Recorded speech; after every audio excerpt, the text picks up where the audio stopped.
ముందుగా ఒక like button నొక్కి ఈ వీడియోని పూర్తిగా చూస్తే ఫలితం పూర్తిగా దక్కుతుంది. ఈ 4 ప్రదేశాల్లో సిగ్గుపడితే జీవితంలో విజయం కలే అంటున్న చాణక్య. ప్రతి వ్యక్తి జీవితంలో విజయం సాధించాలని కోరుకుంటాడు.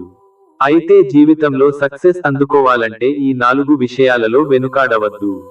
అయితే కొంతమంది జీవితంలో చేసే కొన్ని తప్పులు విజయాన్ని దూరం చేస్తాయి. చాణక్యుడు ప్రకారం ఒక వ్యక్తి ఈ 4 విషయాలలో ఎటువంటి సంకోచపడవద్దు.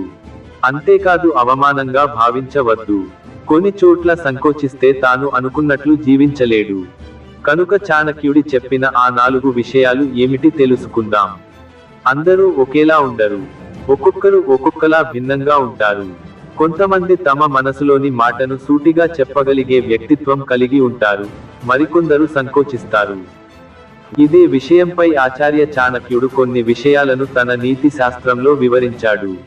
ఒక వ్యక్తి స్వభావం ఏదైనా కావచ్చు, కానీ ఈ 4 ప్రదేశాలలో లేదా విషయాలలో వెనుకాడకూడదు. ఈ విషయాలపై సూటిగా మాట్లాడే వ్యక్తి తన జీవితంలో విజయం సాధించగలడని పేర్కొన్నాడు.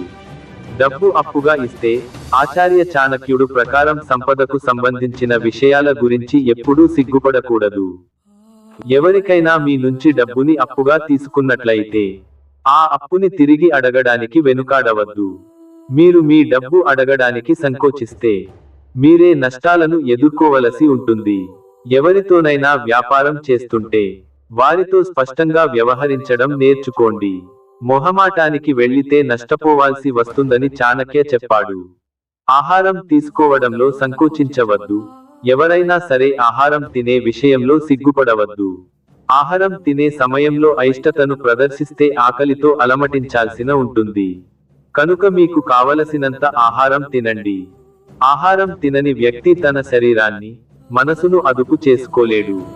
అంతేకాదు ఆకలితో ఉంటే అతని ఆలోచనా శక్తి, అర్థం చేసుకునే శక్తి కూడా తగ్గిపోతుంది. జ్ఞానాన్ని పొందేందుకు సిగ్గుపడకండి. తెలియని విషయాల గురించి తెలుసుకోవడానికి ఎప్పుడూ వెనుకాడకూడదని చాణక్యుడు చెప్పాడు. జ్ఞాన సముపార్జన ద్వారానే సమాజంలో సత్సంబంధమైన జీవితాన్ని నిర్మించుకోవడం సాధ్యమవుతుంది. మంచి విద్యను పొందాలనుకుంటే ప్రతి విషయాన్ని నేర్చుకోవాలి. విద్యను అభ్యసిస్తున్నప్పుడు ఏదైనా సందేహం ఉంటే గురువుని ప్రశ్నలు అడగడానికి వెనుకాడనివాడు మంచి విద్యార్థి కాగలడు. అభిప్రాయాన్ని వ్యక్తపరచడానికి సంకోచించకండి. కొంతమందికి మంచి, చెడుల మధ్య వ్యత్యాసం తెలుసు. అయితే ఆ విషయాలను గురించి తన అభిప్రాయాన్ని స్పష్టంగా చెప్పడానికి కొంతమంది సంకోచిస్తారు. కనుక ఎవరైనా సరే తమ అభిప్రాయాలను బహిరంగంగా వ్యక్తం చేయాలి. ఏ విధంగానూ వెనుకాడకూడదు.